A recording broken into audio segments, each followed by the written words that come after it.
the benefits of fasting. As we see while we sleep, we're fasting, the body's doing its repair work. So you see a newborn baby that just sleep 3, 4 days like that. And it's like, the only time the body can do building work, construction, is while you're sleeping. Everything else have to cease. So this is one of the main benefits. And then also once you're grown, once you're built, you do want to fast once a week. Because you want to give the digestive system a rest so that the body can focus on eliminating. So fasting gets you to burn up toxins, it gets you to burn up waste, it gets you to burn up fat, it gets you to burn up on the unnecessary store stuff that you have stored up in your system. So it's the best way to starve a disease. It's the best way to starve a cold. Fast. But drink liquids. Filtered liquid, even if you want something rich, even this milk can get you through a fasting day. Drink a gallon of that because you need a gallon per day. And we're talking a 36-hour fast with fasting once a week. Then we go on and we can fast on the moon cycles as well, new moon, full moon. Then we go on and fast on the equinox, the solstice. So this is like big insurance. So I started fasting before I did anything else. So it's been 52 years now that I've been fasting once a week. Okay. And Saturday is normally my fasting day. And it's a 36-hour fast. You start at sunset Friday and you break it at sunrise on Sunday. So I'm already a professional because I fast Friday night every night, all the time, and I fast Saturday night when I'm sleeping. So 16 hours right there. So that's 6 p.m. to 8 p.m. Friday. Oh, 8 p.m. Friday. Right, to 8 a.m. Sunday morning. Okay. 36 hours, and within that period, you're sleeping 16 hours, 2 nights, Friday night and Saturday night. Mm-hmm. So during your wake time, 20 hours, we're talking 1 gallon. Okay. 1 gallon of coconut water, 1 gallon of pineapple juice, or you can do 4 quarts separately. You could do 2 quarts of coconut water, 1 quart of fruit juice, 1 quart of vegetable juice. So 1 quart of fruit juice and 1 quart of vegetable juice in the morning in the daylight hours from 6 a.m. to 12 noon. So we're talking the daylight time. This is the best time to eat. Don't eat when it's dark outside. 6 a.m. to 6 noon, you're drinking 1 quart of coconut water. 6 a.m. to 12 noon, 1 quart coconut water, 1 quart fruit juice, and from 12 noon to 6 p.m., 1 quart vegetable juice, 1 quart coconut water, and you get your gallon in for the day. Okay, great.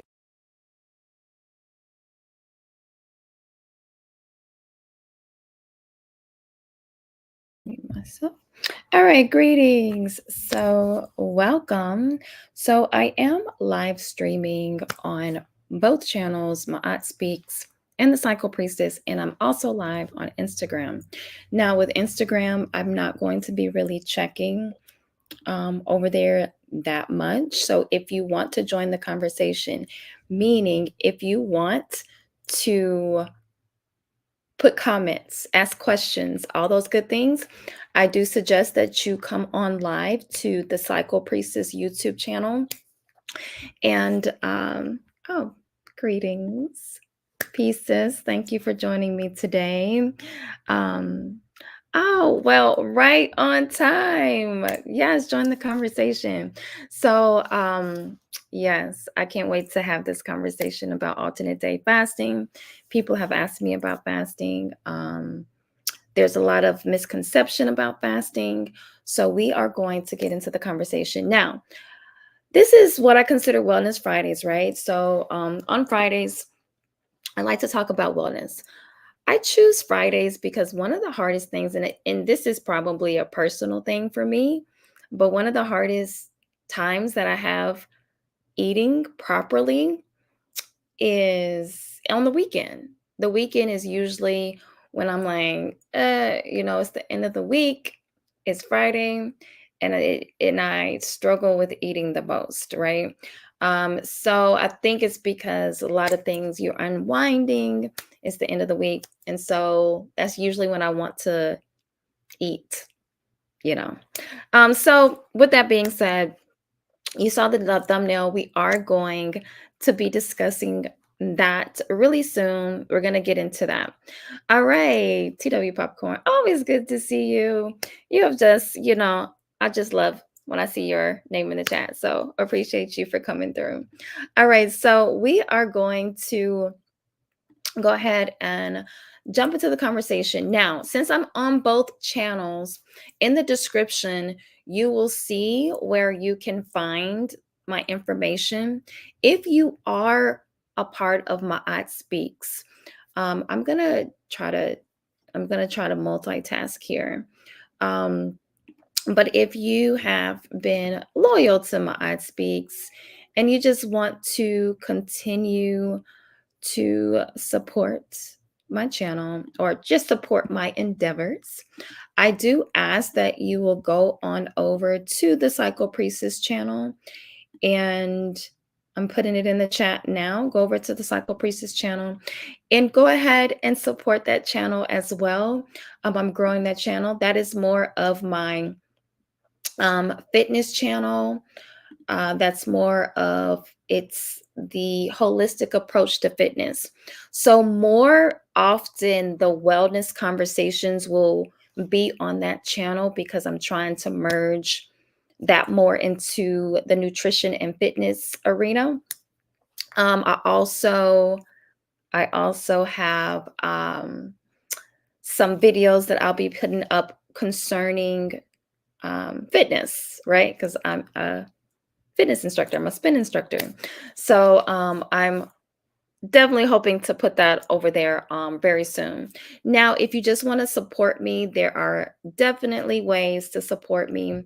So in one of those ways is to give my channel, give each of my channels, each of the videos a like. Also subscribe. So subscribing, you can also follow me on my social media channels as well.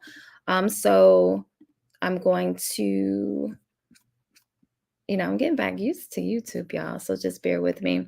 So here, MaatSpeaks, that's where you can Cash App me, Venmo me. PayPal is GenerationalHealthRevolution. Also, you can buy me some tea because y'all know I love my tea. So you can buy me a cup of tea at MaatSpeaks. Also, my main Instagram is GenerationalHealthRevolution. All right, so we are going to get into the conversation. I don't want to prolong it. It is in the middle of the day, so I don't want to do a whole bunch of unnecessary talking. All right, so we're gonna jump right into it. So today we're going to be talking about alternate day fasting. But before we talk about alternate day fasting, we have to understand what fasting is, right? So most of us know what fasting is, but there are a lot of misconceptions when it comes to fasting, right? So a lot of people go into the realm of it's starvation. You're starving your body. So when I was young, I remember being told that you could not eat if you did not eat for 3 days or drink water for three days, right? You would die. I don't know anybody else was told that as a child. I don't know. I remember hearing that as a child. So you grow up thinking that if I don't eat or drink for 3 days, work can wait. Okay, let's do it. Let's not eating for 3 days, or or drinking water for 3 days, right? Then you would you're dying. And there's a lot of misconceptions in the nutrition space because a lot of people do still hold that perception of fasting is not good for the body, right? But there's too many studies and there's too many historical evidence that shows us how beneficial fasting is. All right. So first, I'm always going to merge all of as a holistic guide, I am going to merge all of the aspects of this, right? So we know that eating, like I've talked about on the last few conversations, eating is a ritual, right? And so we have to understand where we have gained that type of ritual from. We've gained it from our families, right? And so a lot of us will go to um, the emotional ties that we have with food. So, for example, when do you remember eating really good food? So, like a lot of people love pizza or hamburgers or whatever.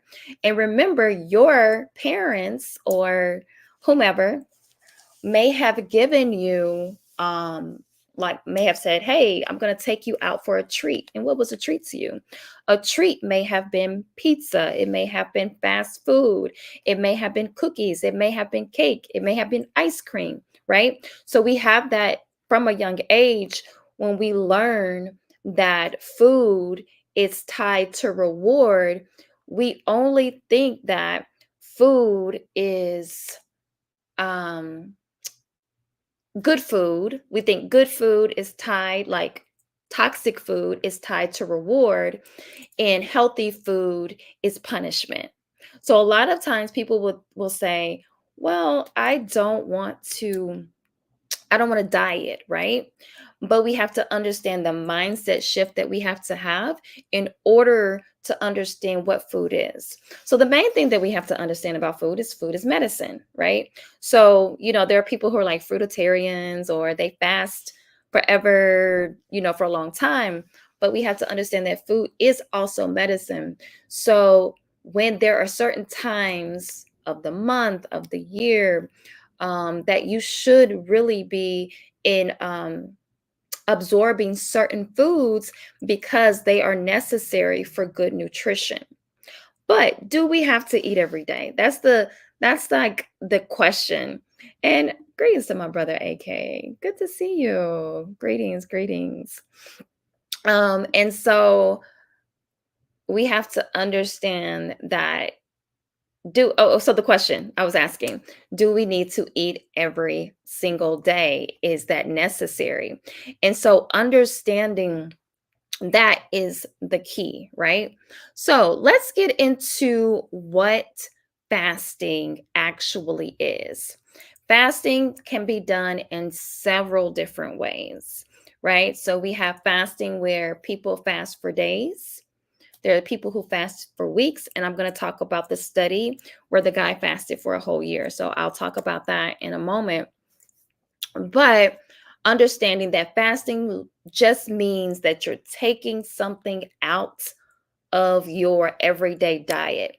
So there are times when people will fast and they will just eat fruits and vegetables. There are times when people will just drink water. And then there are times when people will just fast off of particular foods, like they'll do a no meat. So there's just so many different ways of fasting. And then we have intermittent fasting, which it's always been done it has always been done historically, but some people call it time sensitive eating. So we have to understand that has always existed. It may be called something new to us in this day and age, but intermittent fasting has always been a part of how people consume foods, especially when we know that food was not as accessible as it is today. There was not as many processed foods. You would have to go out and actually go and get your food or kill your food or gather your food, right? So we didn't have as much accessibility as we do today, right? So that's the main thing, understanding what fasting is. Now, the other part of it is now we need to know what fasting actually does, right? So here's a little, I showed this before a while ago when we talked about fasting. Probably it's been over a year. So it's important to understand what autophagy is, right? So here, I hope you can see it, but auto means self, phagy means eat. So when you are fasting, and if you fast, and so they say everybody is different.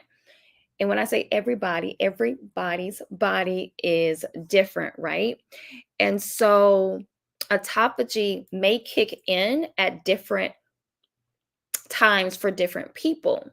But for the most part, they say autophagy usually starts around between 12, 14, 16 mark. That's why a lot of times they will tell you to do 16 hours of fasting, because they know that autophagy will kick in around the 16-hour mark, right?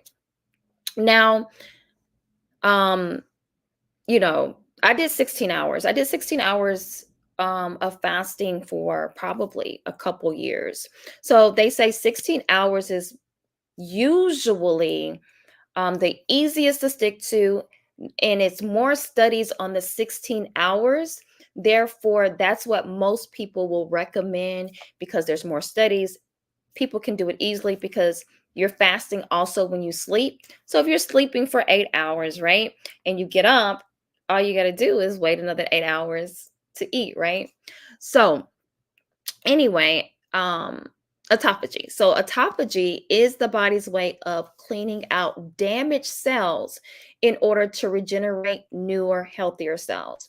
Now, one of the conversations that I did have recently, we talked about what happens in your body.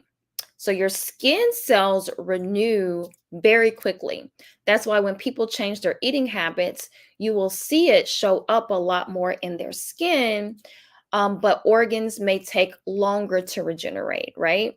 So when most people call autophagy literally like the eating of your cells, right? Like that's where you get self-eating. So the benefits of autophagy, they remove debris and self-regulate back to optimal smooth function. So your cells are literally regenerating themselves. So the more that you fast, and understand fasting is also connected to putting good nutrition back into your body. So you don't fast, just to say it, unless you're doing it for spiritual reasons, right? But again, this is holistic. We're talking about a holistic approach. So if you want optimal health, you're not just fasting. You're not even just fasting for weight loss. You're not even just fasting for physical, for your physical body. You're not just fasting for emotional health. You're also fasting for spiritual and all of the above, right? So it promotes survival and an adaptation as a response to various stressors and toxins accumulated in our cells. Now we have to understand that when a person has fat on their body, and there's good fat, and then there's fat that's not good. So we talk about the white fat versus the brown fat and stuff like that.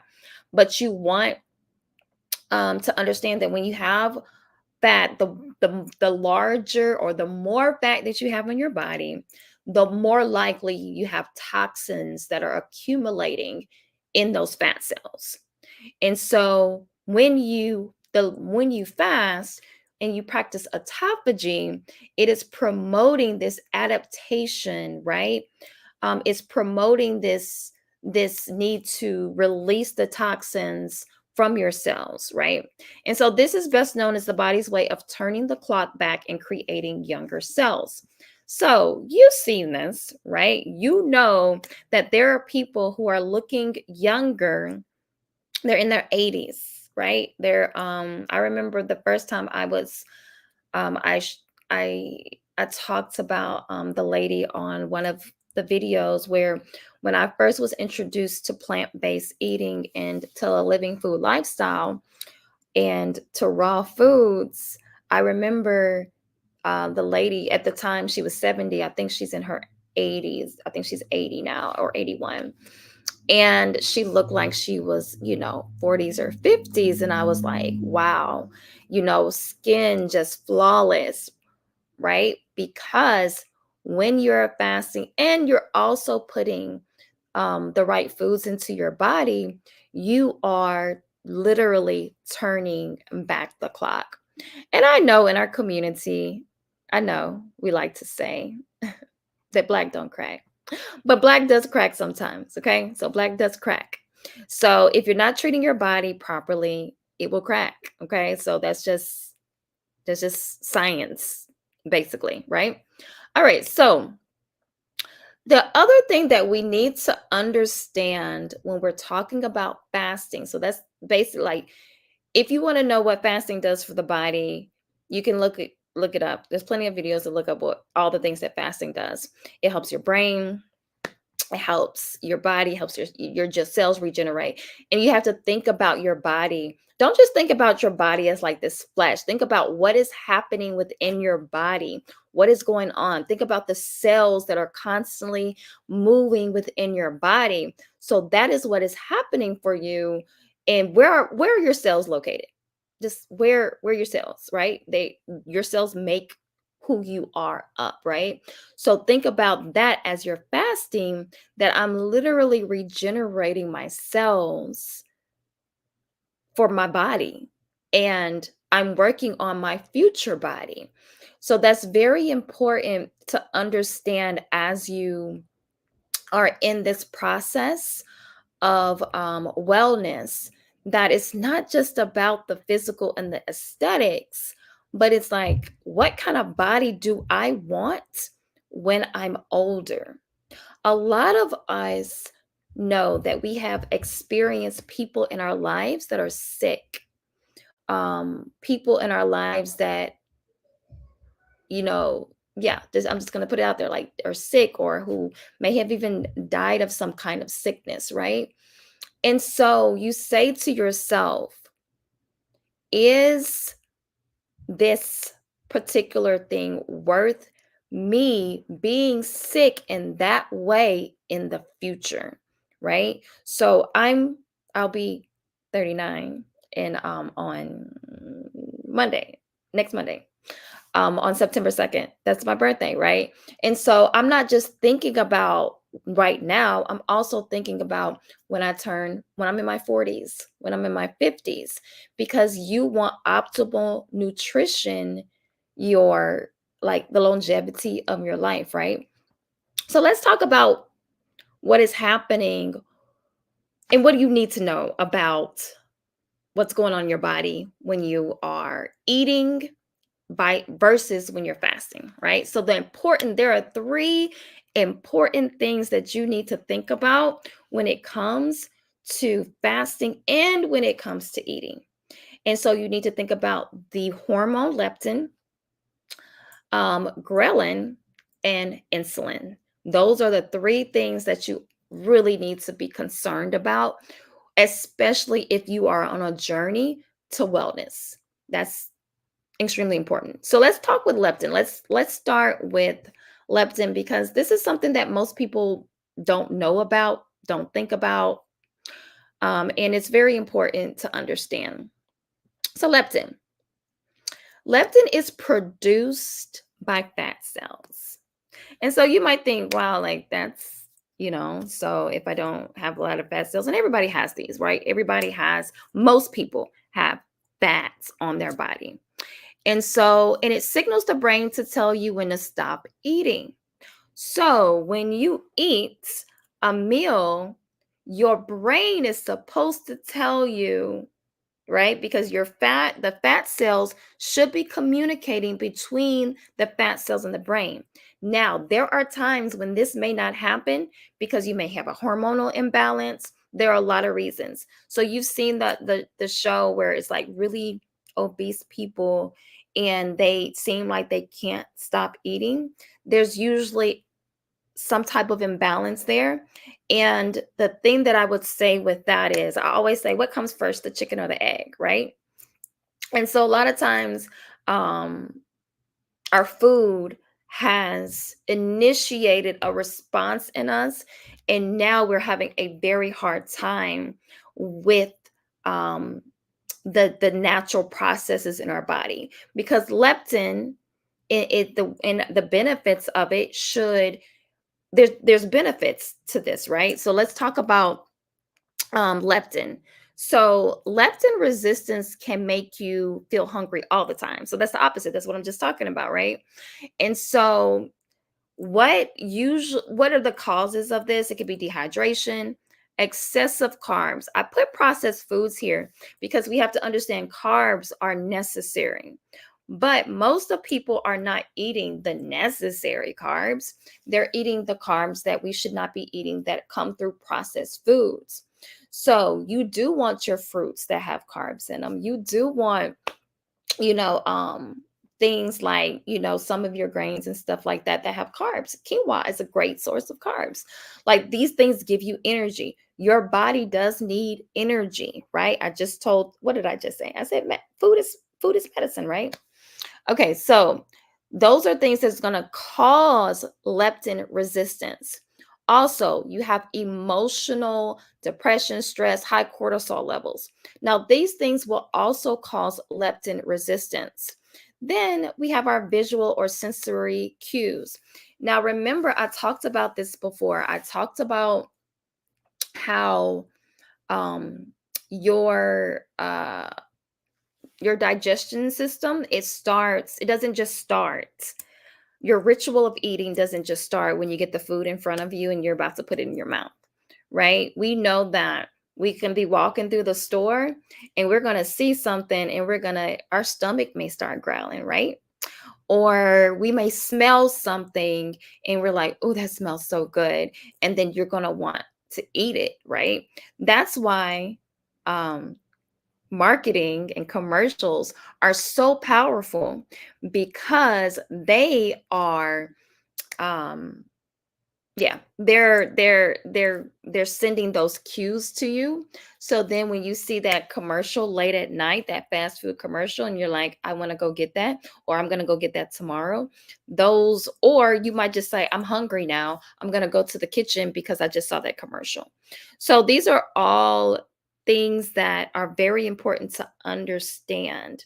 And this is why I work with people one-on-one, because it is very difficult to have this conversation like this, and people are like, I didn't even know that affects me, right? You don't know that the programming on the commercials and the TV, or even just watching a show, right? Do you know that when they used to put, like, you would see the programming in just basic TV shows, like a glass of milk, even though that they were eating, I don't know, they were eating dinner with with a glass of milk, right?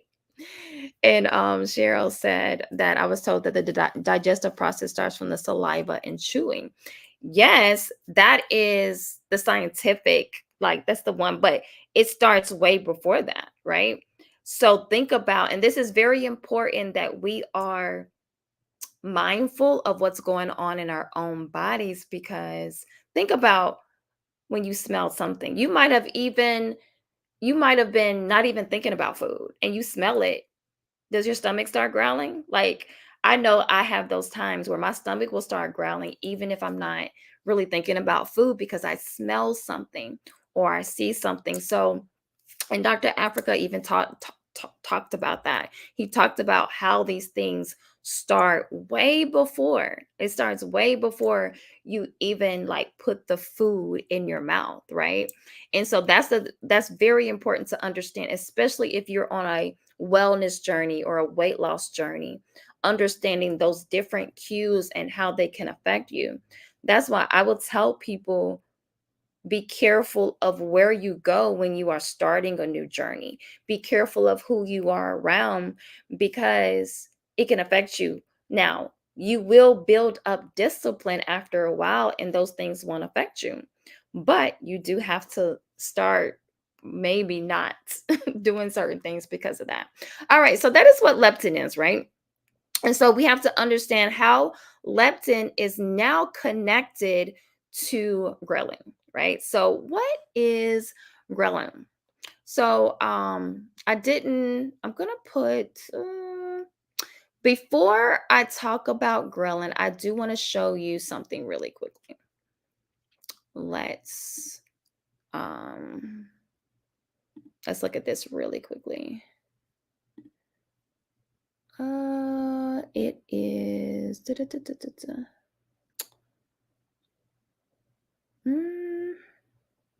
one moment. Let me see. Is this it? Yeah. All right. So I want you to look at this. And so I saw this not too long ago, and I thought this was really good to understand. Let's see. And it's kind of hard to see, but so leptin supports fat burn, exercise, bone mass, immunity, thyroid health, menstrual cycles, vital signs. It impacts your mood. It impacts anxiety, depression, weight gain, neurodegenerative diseases like Parkinson's disease, type 3 diabetes, and that's Alzheimer's. They call type 3 diabetes Alzheimer's and dementia, right? So that's very important to understand. And now we have to connect that. We're going to connect that with ghrelin and insulin because those are things that are very important too when we start talking about those neurodegenerative diseases and things like that. All right, so let's go into what ghrelin is. Ghrelin is, and I'm going to try to show you, let's see if I can show you just a little diagram here.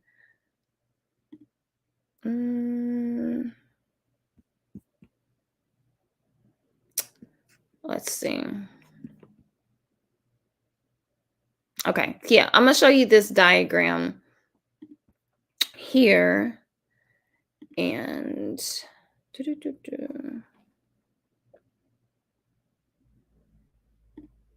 all right. One moment, y'all. Let's see. Is this? Yeah. All right. So let's look at this little diagram here, and it kind of just shows you what is happening. And I don't want to get I don't want to get too scientific here.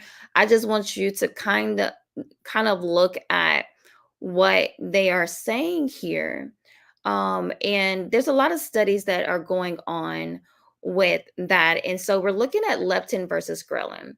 So leptin is the hormone that is linked to appetite and weight, right? And ghrelin is the signal that you are supposed to get. These are signals. Both of these signals come from your brain, right? So your fat cells are connecting to your brain and telling your brain that you need to eat. Ghrelin is getting a response and telling you to stop eating, right? Because usually what is telling your body to stop eating, and that is your stomach being full. So when you eat, your body is supposed to say, hey, you're full now, stop eating. Everybody may not get that cue. Now, there are times when we overeat because we're like, the food is so good, I just want to continue to eat it. But what happens when you do that? You're also teaching your body not to listen to its own cues. I'm going to say that again. When you overeat and you continue to eat, you are telling your body not to listen to its own cues. Have you ever tried to force feed a child? What happens is eventually that child, so you might say, hey, eat all the food off your plate. And I can be like that because I don't like wasting food. But you have to let that child say, hey, and it's okay. Let them save it for later. Even if you're trying to get them to eat their vegetables, understand that maybe that child might legitimately be full. Now, that's a whole different conversation. So I'm not going to get into that because I know there are some people who have a hard time feeding their children healthy foods. And that is a whole different conversation. If you want to have a conversation about how to get your children to eat their vegetables, then we can have that conversation. But just on a basic level, you have to make sure that you're letting your body stop. You can save the food for later. You can just save it for later. All right, so let's continue let's talk about ghrelin just a little bit more here. All right, so with ghrelin, understand that it is what we consider the hunger hormone. And so they've done lots of studies. And so we know that food, it does provide us with nutrients and energy, and we do need that, right? But we have found that, and they have found in these studies that ghrelin, even though it's supposed to be linked to making sure that you eat, because as historically, like with our ancestors, they needed to know, okay, I'm out here. It's time for me to eat because if I don't eat, I'm going to starve. And that's where we get this whole idea that fasting is starvation, or that if you fast for too long, you'll starve. you're starved to death, or you're killing yourself. I've heard some really crazy stuff. People saying that when it only works, you're only losing weight, or because you're starving yourself, or just misconceptions, right? But we have found, because of our accessibility to food, we have found that um, the cues that we're getting from ghrelin is actually now being linked to weight gain and increasing your appetite, right? And it's reducing the effect of leptin, which, remember, leptin, what is signaling to your brain? It's telling you to stop eating, right? And ghrelin is telling you to eat. So that's where fasting comes in, right? Because fasting has actually been linked to actually helping your ghrelin response. So I'm going to show you this article, this study, really quickly, because I do want to get to alternate day fasting and all of its wonderful things. But I do want you to see this study about ghrelin response when it comes to fasting, right? So let's see.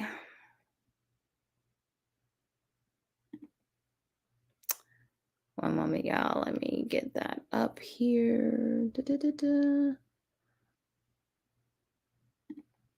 Nope. Let's see. I need to get rid of some of the. Okay, here we go. All right. So here I'm going to. I really want to make sure y'all can see this. Let me try to make it a little bigger here. There we go. There we go. And so, all right, so let's look at this. So we have this study, right? And patients undertook a 33-hour fast. Ghrelin was measured every 20 minutes. So as you can see, like, look at this right here, and you can see what it looked like over time. So ghrelin was at its lowest at approximately 9 in the morning. Okay, so this is really, and we talk about circadian rhythm, and I tell people all the time that it's very good to try to eat with the circadian rhythm, right? Eat with what is happening with the sun, with the sun coming up and down. So you don't want to be necessarily be eating a lot when it's dark out, because most of us are getting up early, you know. So, just you can research what the circadian rhythm is and try to eat within that, right? But so understanding that it was low in the morning, is it reinforces the fact that hunger is not simply a function of not having eaten in a while. So let's say you haven't eaten for 14 hours, you are the least hungry. And so it's not saying that fasting makes you hungry, right? Or saying that just because you don't have food, that it's not making you hungry, right? Okay, so these subjects were used to eating 3 meals per day. And so it's showing their peaks of ghrelin, right? And so fasting can make you physically less hungry. So look at the average ghrelin levels over 24 hours. Over the day of fasting, ghrelin stays stable. So if you were to do 33 hours, right, that's typically what an alternate day fasting regimen would look like. If you were doing alternate day fasting, or if you were doing a 1-day fast, you would do like 24 to 36 hours typically.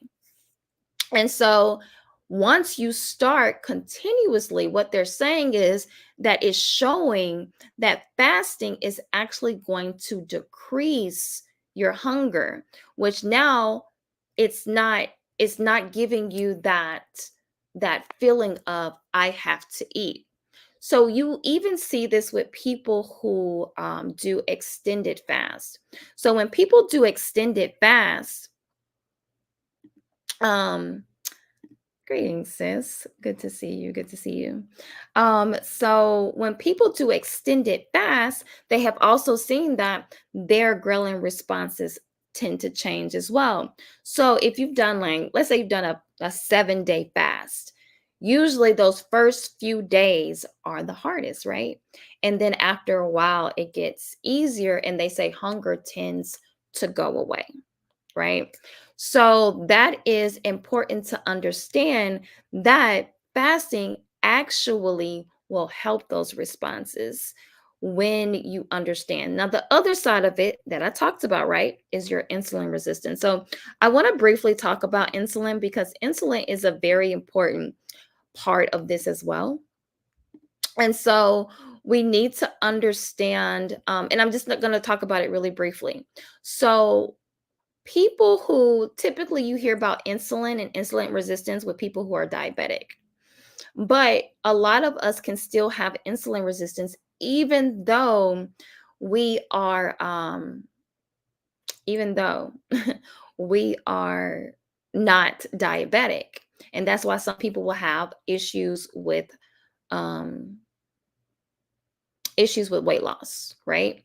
So with insulin resistance, it happens when your cells and your muscles, your fat and liver, don't respond as they should. And that's a hormone in your pancreas. It makes it essential for life and regulating blood glucose levels, right? So it can be temporary or it can be chronic. Now, we have to understand that if you are not losing fat like you should, it is going to create chronic issues or chronic inflammation, which can turn into disease.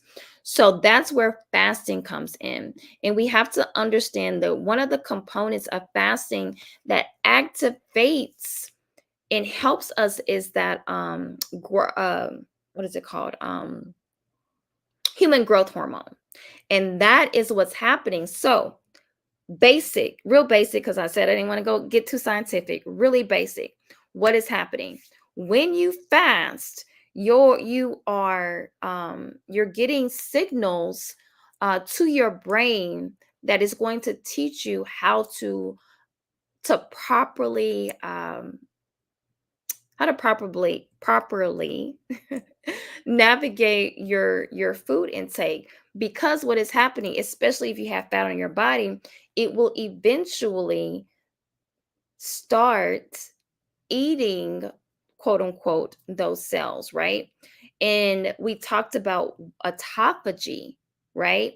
So not only is it going to eat bad cells, it's going to also, autophagy is very important for those fat cells. So now you're going to use those fat cells as energy, right? So when people say your metabolism slows down when you fast, partially right, but only for a moment.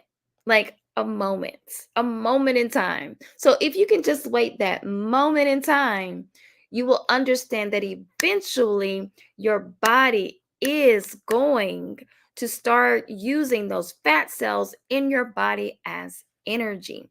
And that is the beauty of fasting, okay? So when you're so I yeah, I just want to stop there. I want to stop there. So let's go into the benefits, right? So this is all about my journey in with alternate day fasting. So before I can really talk about my journey with alternate day fasting, I have to talk about my journey with fasting, period. So if most of you don't know, or some of you may know, I did talk about it when I talked about the raw vegan or the living food lifestyle reset. And one of the things that I discussed was my journey, just period. And I have a whole video on my the beginning of my journey and all of that. So I'm not going to get like really deep into that, because I've talked about it tirelessly when it comes to my journey with transformation and transitioning into this living food lifestyle, right? But one of the things that I took on took on was fasting. I studied it. I didn't just jump into it and say, hey, I just want to do fasting. Fasting actually came to me through spiritual practices. And so I was not fasting for physical at first. At first, it was very much a spiritual thing that I was doing.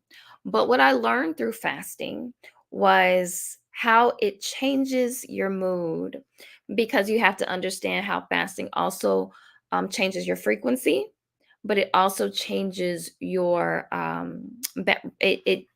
the things that it does in your brain. Again, we're talking about science, but science is what is connected to your spirituality, right? Science and spirituality are intertwined. They should be, right?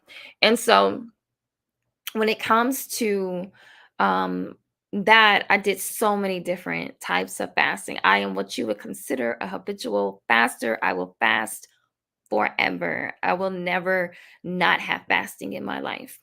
And so one of the first things I did water fasting. I've done dry fasting where you just nothing. I did that. I think the longest I did dry fasting may have been like 7 days. That dry fasting is no food, no water. And so that was pretty cool to understand that they lied to me when they said that you would die if you didn't have food and water, for 3 days. And so I did that.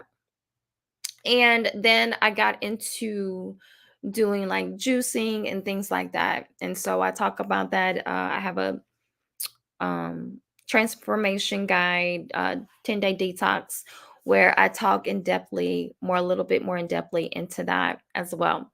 Now, with that being said, when I lost 40 pounds, and I did that during the pandemic, during it was like 20 around that it was right after, it was a little bit after I had our fourth child. He's 5 now, and so I had him in 2018. So I started the journey in like 2019.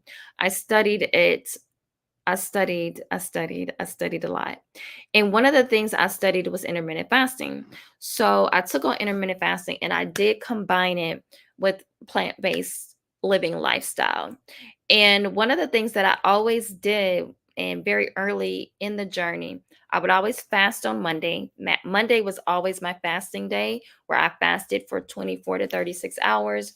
And then every other day of the week, I fasted for 16 hours and I ate 8 hours. I did that for a very long time. Also, coupling in, usually, especially when the seasons would change, I would do maybe a longer fast. So sometimes I would do like a 7-day fast or a 10-day fast. But primarily, my fasting regimen was intermittent fasting, where I fasted on Monday and 16 hours of fasting every other day. With that regimen, I did lose a significant amount of weight, and I kept it off, right?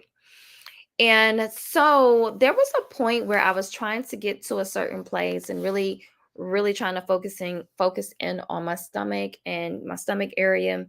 And so I did go into 18 hours, and then I did 20 hours, in which they call the warrior a diet or whatever. And so I did 20 hours for a while. I did not care for 20 hours. There are people who do one once a day. I did not care for that as well. And the reason is because I always break my fast with fruit. And you need to give fruit a moment to digest before you eat your next meal. I did not like rushing the process of eating. And so I did not want to fit everything into 4 days, I'm sorry, 4 hours or to 2 hours. That felt very rushed, and it felt like it was very hard for me to eat enough food in those 2 to 4 hours. I know some people who love eating once a day. I know some people who love eating. I'm doing 20 hours. I did 20 hours for a while, but I did not prefer it. The other thing that I did like doing was 18 hours. 18 hours was a really good sweet spot for me. So when we first moved to Georgia, I did do 18 hours for a while. Now, for a while. Now, I tried my hand at alternate day fasting. And I remember the first time I tried alternate day fasting, it was hard and I did not succeed. I literally just made it like a day or 2 days. I just could not do it. And that just showed me that it was not time for me to begin that journey. And so I went to 18 hours. I did 18 hours for a while before and then I did 20 hours for a while. So then I ended up probably maybe 2 years ago. I started my hand at alternate day fasting. I looked at videos, and one of the things I will always tell people, when you're fasting, when you're starting a new lifestyle, just immerse yourself in the information. I would constantly look at videos, I would constantly read books, I would constantly study because it helped me keep my mind on fasting. Because you will get hungry. You will get hungry. And so you have to get over that hump. And that's with any regimen. Even if you're starting the 16-8, you are going to get hungry, because if you're used to eating as soon as you get up, if you're used to eating at a certain time, you are going to get hungry. Or if you're used to eating all the way until you go to bed, you're going to get hungry before you go to bed. So it's one of those things that, do the research, study, see if there's something that you want to incorporate into your life. So I'm going to go over alternate day fasting really quickly so that I'm not here too long. So I started alternate day fasting. I was alternate day fasting at the same time as I was training to become a fitness instructor, training to become an indoor cycling instructor, right? And what I noticed was that I had a lot more energy, and I had to get over the initial hump. I did. It was not, I won't say that it was just super easy. And I want to shout out Sharifa. Peace to you. Good to see you. And I won't say that it was initially easy, but after doing the research, I knew it was what I wanted to do. I was like, I want to do this, right?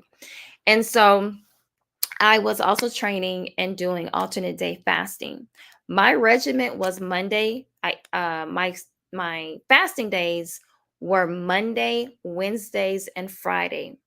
I ate on Tuesdays and Thursdays, and then I also ate on Saturday, and then I did alternate day fasting on Sunday. So I would do anywhere from 16 to 18 hours on Sunday, and then back to my fasting regimen on Monday, because I like having the same fasting days, as opposed to some people who do alternate day fasting. They switch it up. So they're literally alternate day fasting. I do not do what you would consider literal alternate day fasting. Is Monday, Wednesdays, and Fridays. Okay. So that just as a key point. And so I'm going to try to show you, if I can, really briefly, some of what I would consider, I'm just going to show you one thing, because I don't want to do too much right now. So what I noticed, right? And so what happened with my alternate day fasting, I loved it. One of the things that I loved the most about alternate day fasting is that I did not have to be overly consumed with what I ate. Because even when you're doing 16-8 or even 18, the longer you fast, the less you have to focus on if I'm overeating, right? And I want to touch on the importance of actually fasting when you're fasting, and not doing this thing of calorie restriction where you eat like 500 calories on your fasting days. I'm going to talk about that briefly in a moment, but I want to understand that when I this was always tied to a living foods lifestyle. So I don't want to get on here and say, hey, I eat whatever I want, because that's not true. But it gave me less restriction. So, for example, I don't really eat a lot of junk food, but if I wanted some cookies, I would eat cookie. I would say, I'm going to eat a cookie today, but I didn't eat cookie every time it was time for me to eat, right?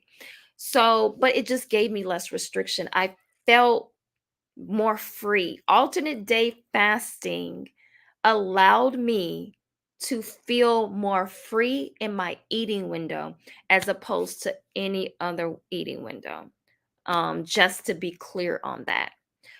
For some reason, alternate day fasting was also easier for me to accomplish than like 20 hours of fasting and eating during those 4 hour window. For some reason, it was just that 20 hours of fasting was just harder for me. And so understanding all of those things, and this is why I say you have to be your own self study and see what works for you, because yeah, alternate day fasting may not work for everyone. It's what it worked for me. Now what happened? Things happen, life happened. I let some things get in the way mentally and emotionally, and I did fall off my alternate day fasting, and I did not return to it. Was very hard. So in the fall and winter, those can be a very hard time for me, like just emotionally, um, because it could be tied to the lack of sun or whatever. But and also I was going through some things at that time. So I did try to still stick to my intermittent fasting, like 16, 18, but even that was hard. Like fasting in the fall and winter last year was extremely hard. Now, I eventually got back on track and I did like a raw, like I don't really do a lot of raw eating in the past. I wouldn't do a lot of raw eating in the fall and winter because of the access to produce. And so, but I was called to something that was just like, hey, you need to do a 21-day raw fast in the middle of winter. And so I did it. And then it became clear some things happened, and my body literally was detoxing so much during that time.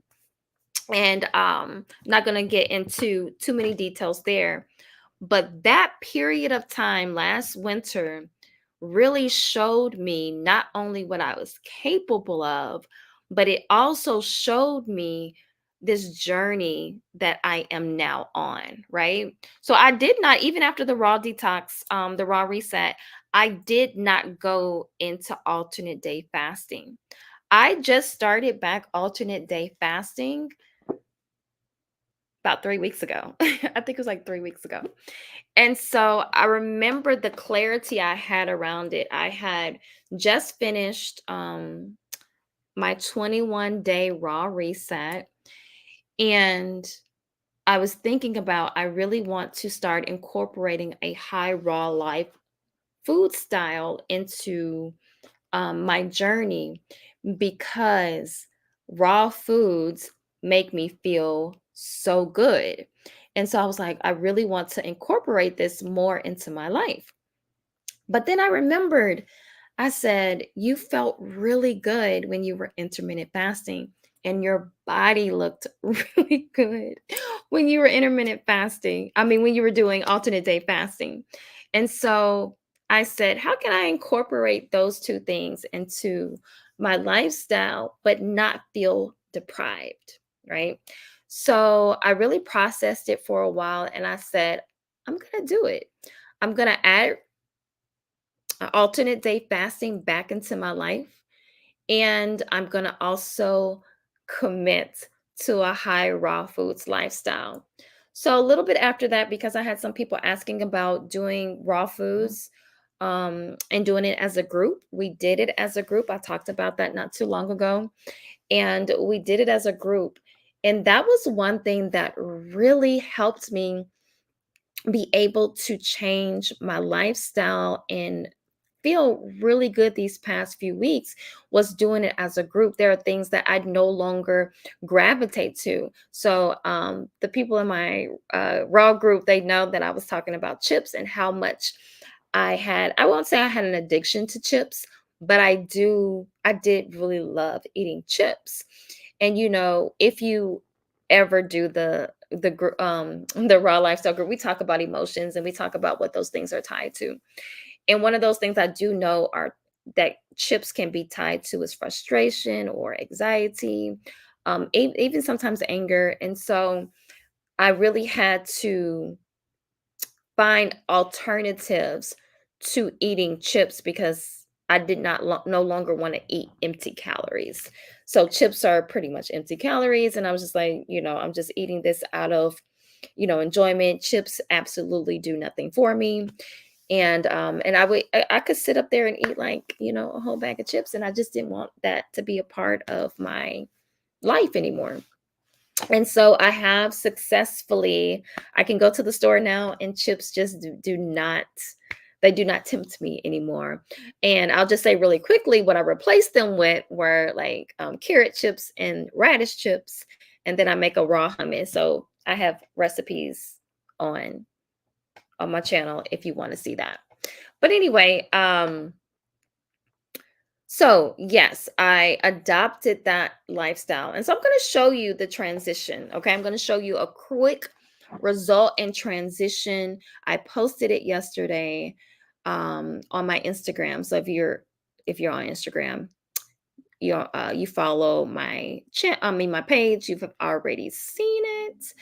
So one moment and I'm going to show it to you. One moment here, y'all. And all right. So if you look here, right? And so the first picture is June 6th. Let me see if I can make that a little better here where you can see. Okay. So the first picture here, and I'm still very self-conscious, so, but the first picture is June 6th. Now, for full transparency, I also was in the middle, June 6th, I was in the middle of my raw reset. Okay. I was in the middle of my raw reset. So here, as you can see on the first picture, yeah, I was, a little bit more hefty there. And then this picture was yesterday. The second picture was actually taken yesterday. And so what I noticed from my very first week of doing alternate day fasting, and with my first week of alternate day fasting, I don't want to, let me make sure that I'm saying this correctly because I do not want to tell you a story. Yeah, so my first week back to alternate day fasting, I did drop 8 pounds. And so that was very exciting for me. And because I don't really get on the scale, and I tell people all the time not to be so mindful of the scale, but the scale for me in my journey, even years ago, would keep me honest. So I know the range I'm supposed to be in. And so if I'm not in that range, I'm like, and there's some things that I could tell about myself, right? I was having a lot of bloating, and things like that. And my cravings were not great. They were not great.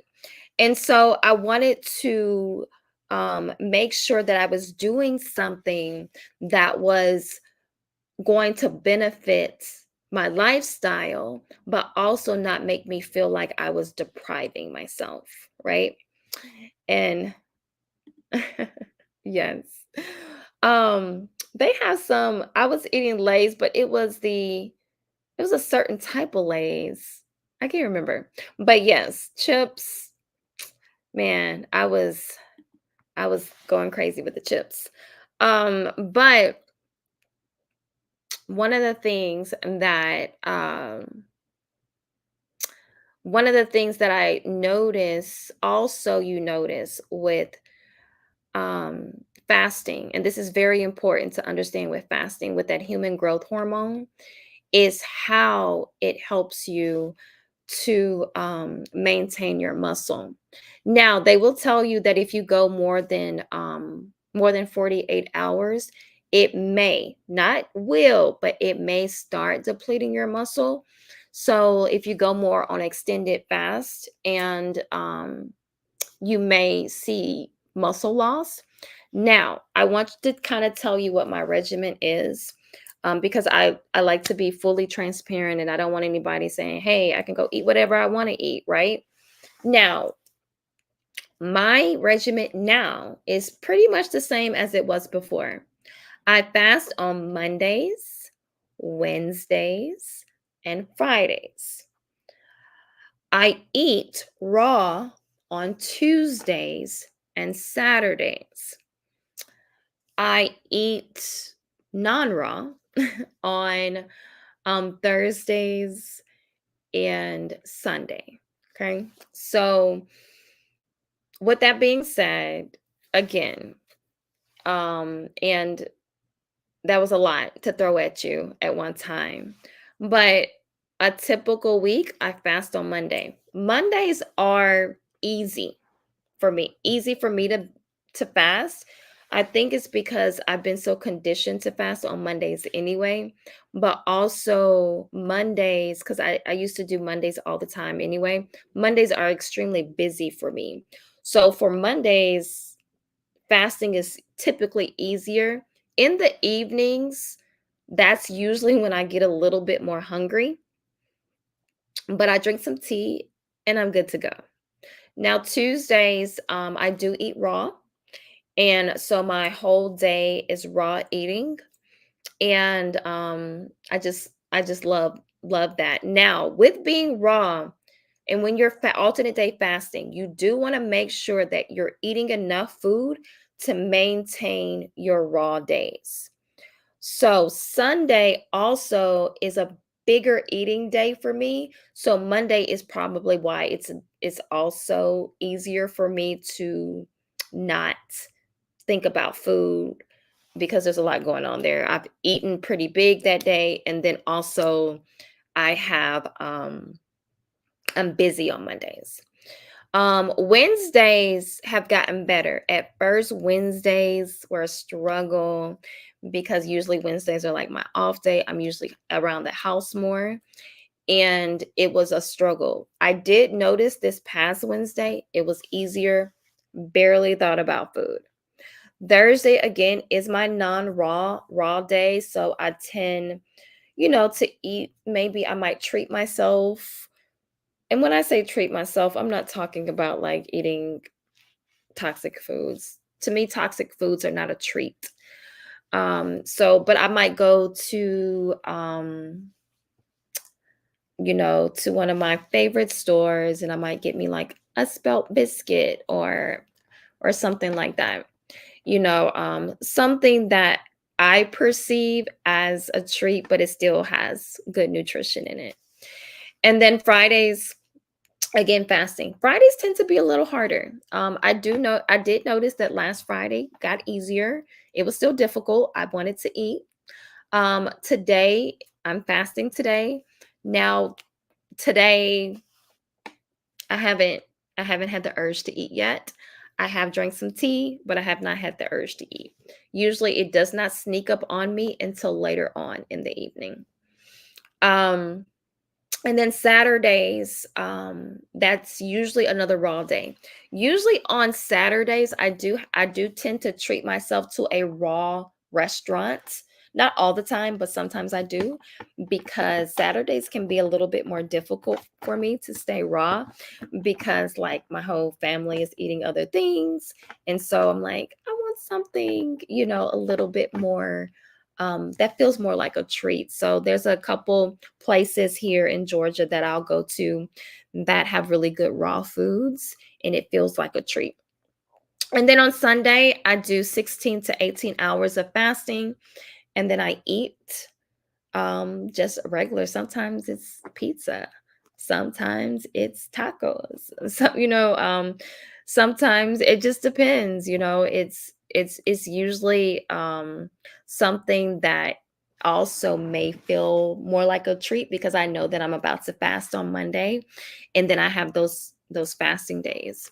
And so I love alternate day fasting. Again, why? I love it because it does not make me feel like I'm depriving myself. And I know that sounds weird because you're saying, hey, but you're fasting for like, I'm fasting anywhere from, usually I fast for 36, it's usually 36 hours, sometimes more if my day is hectic, but usually it's about 36 hours on Mondays, that Monday, Wednesday, and Friday, going into the next day.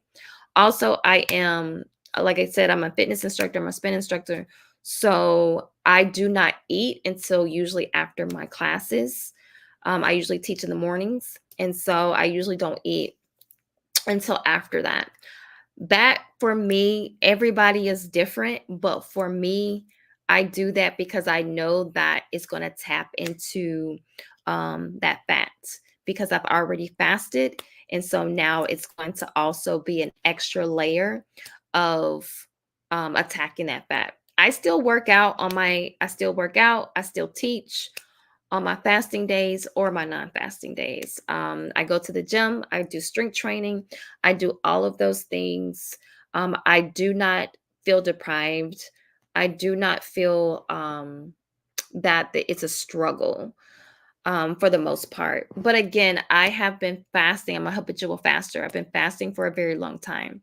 So I do suggest that if you are interested in this journey, that you do research it, you do study it, you do take the time to really get to know what works for your body. And maybe you start off with one day of fasting, and build yourself up to it, because the benefits of fasting are, they're just too good not to fast. So I do suggest that you do incorporate fasting. When I say fasting, just old school fasting, water. The only thing I usually, so I want to be clear, again, transparent for anyone who is listening. For me, as if I'm not teaching, so the days that I teach are a little different than the days that I do, because I do need energy when I'm teaching. So on my fasting days, I usually drink water. I'm a sparkling water drinker. I love sparkling water. And I drink tea. Tea is my main thing. Tea makes me feel satisfied. So I drink a lot of herbal tea, green tea. You just want to make sure that you drink tea that does not have any extra like sweeteners or calories in it. Now, on days that I need an extra kind of oomph, and I wish I had a bottle around me, but I don't, I'll go and get the living. Let me make sure that I'm saying it right, that I'm calling it right. It's living, I think it's Living Foods kombucha. Yeah, it's the GT's Living Foods kombucha. On my fasting days, I will only drink the brown bottle because it only has 20 calories in it, and it only has like added 4 grams of sugar in it. And so when you're fasting, you want to stay in ketosis, which means that you don't want to raise your insulin levels, which means that they say it depends, but usually it's about 50 calories, and those they said 30 to 50 calories coming from like sugar. So you don't want to get anything that is going to raise your insulin, because then there's no point.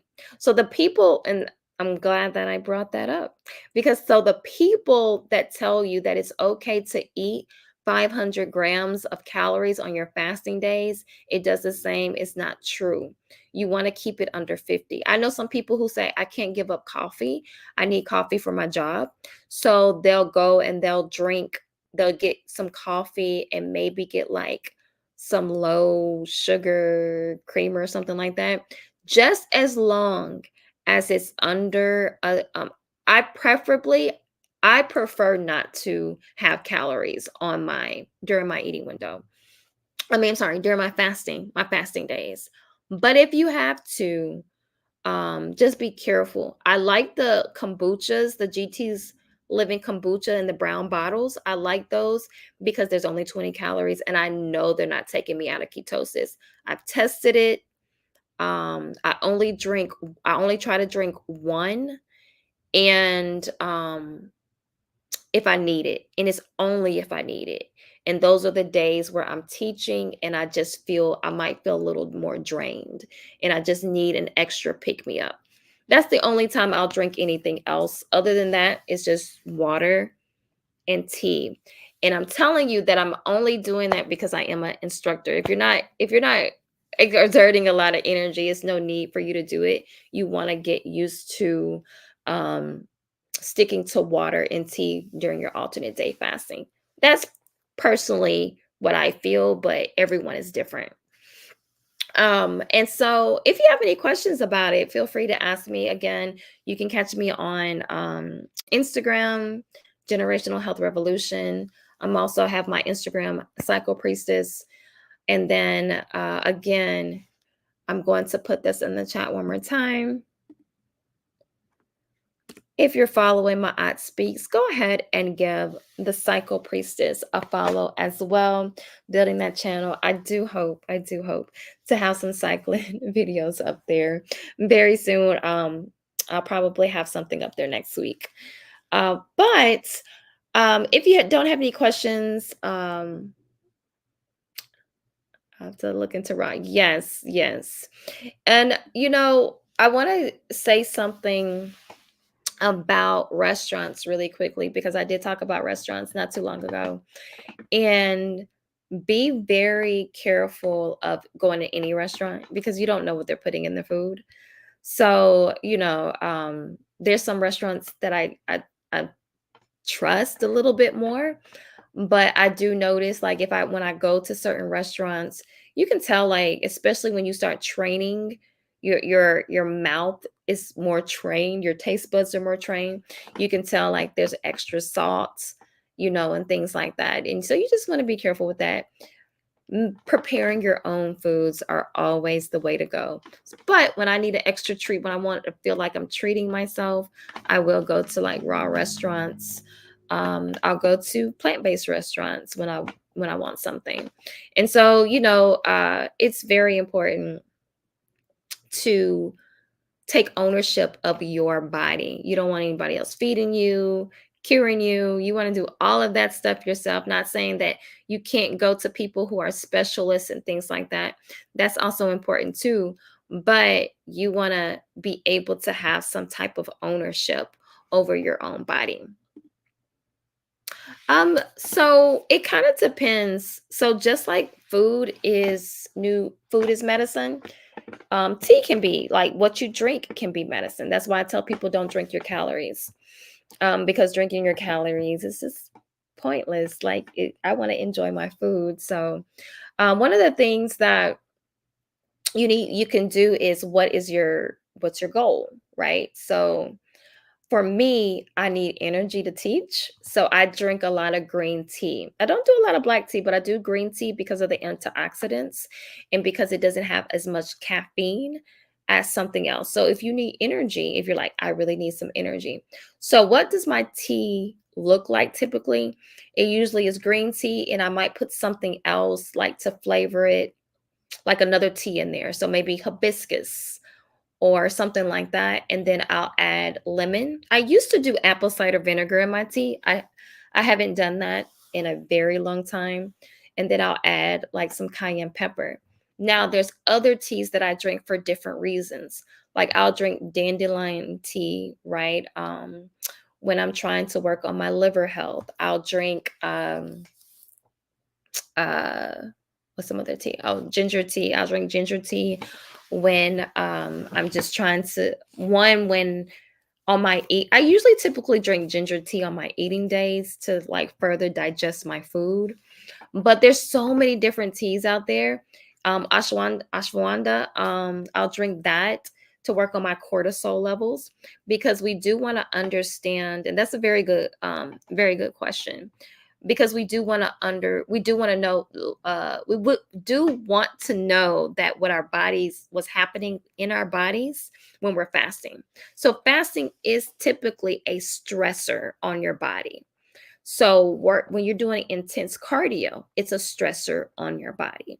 So that's why a lot of people say, oh, well, you shouldn't fast because it brings your cortisol levels up. But I can attest to the fact that just because your cortisol levels are going up doesn't mean that you're going to always hold on to belly fat. There are things to counteract that. So drinking things, eating things that reduces your stress levels, reduces your cortisol levels. So such as like ashwanda, I'll do that. If I feel like I'm, stressing my body out, you can go on a walk. Like go on a walk reduces your cortisol levels. Eating actually reduces your cortisol levels, but you have to be careful. So if you have an intense workout, your cortisol levels might be heightened. So there's two things you can do. You can either go on a walk if you don't want to eat, or you can drink some ashwanda, or you can eat a nice, wholesome, nutritious meal. All three of those things will bring down your cortisol levels. What people tend to do is they do the things that are going to bring their cortisol levels up, and that is the issue. So there's so many different teas out there. The thing that I'm a tea connoisseur. I love so many teas. I drink mushroom tea. I love mushroom tea. That's something that I'll drink. All the mushroom teas are good. We started off with chaga, but now we drink all the mushrooms. Those are really good for different reasons. So if there's something in particular that you're trying to work on, I would suggest like researching what teas are good for that. I'm not an herbalist, so I don't just be out here telling people to take herbs, because everybody's body is different and everybody's body reacts to herbs differently. And so I would never say, hey, take this, and it doesn't do what you want it to do for your body. But the same with food. See what works for you and what does not work for you. And the same with food, also test it out. Don't just say, oh my goodness, this is nasty, I don't want to drink it anymore. Because if it has good benefits for you, you want to continue to try to drink it. Like when I first drank chaga tea, I was like, this tastes like mud water. But I kept drinking it, and now after a while you do get used to it. It's just like drinking bitters, or taking bitters. It doesn't always get easy, but the benefits to those things. So that's a really good question. So to answer, whatever you're working on, research what is a good tea to drink with that. You don't always have to drink like 10 different teas at once. Do what works for you. Do if you're trying to work on like cleansing your blood, right? You might want to go like the astragalus route or something like that. Again, these are just things that I'm just off the top of my head. Definitely research what you're trying to work on and what you're trying to do. But great question. Great question. So I'm almost at an hour and a half. Really didn't mean to go this long, but I just want to wrap this up. And really, again, just like I was just saying, do the research, right? See what works best for your body. And so when someone, if I leave in this conversation, I just want people to understand the importance, how important fasting is in our lives. It's not just one thing. I know a lot of people will start changing their lifestyle. Like, for example, some people say, I want to go plant based, or, what I call a living foods lifestyle. But they only want to lose weight, right? It's only about weight loss. And what I say to that is 9 times out of 10, those people, I'm not going to say everyone, right? It's not a one size fits all, but a lot of times people do not stick to those things because it's only about aesthetics. And I can guarantee you that you can go somewhere, you can go do something else and lose weight. You can be pescatarian and lose weight. You can count your calories and lose weight. You have to understand the other benefits and what it's really about. It has to be on a deeper level. And that's easy to say, but sometimes it's hard to comprehend. Why am I doing this thing? And I used to hate when people said that to me, like, find your why. But really, understand, why am I taking this journey? Is it just about aesthetics? Do I just want to look good in the summer? What is it on a deeper level? Because as you know, it's all about the holistic approach.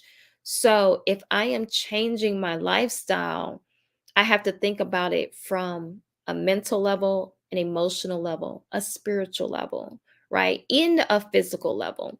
Because physically, we may want to feel better. We may be working on sickness or disease in our body, or we may not even know that it's there. It's always about something, and there's different things that you may not like, right? So for me, even when I would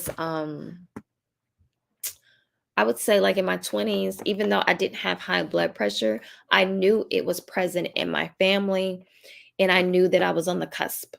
So, because it was just like, for me, it was like right, it was always like right on the cusp. It was not higher than it should be, but it was on the cusp. So I wanted to be conscious of not developing that, right? Because if you have high blood pressure, you're still sick, right?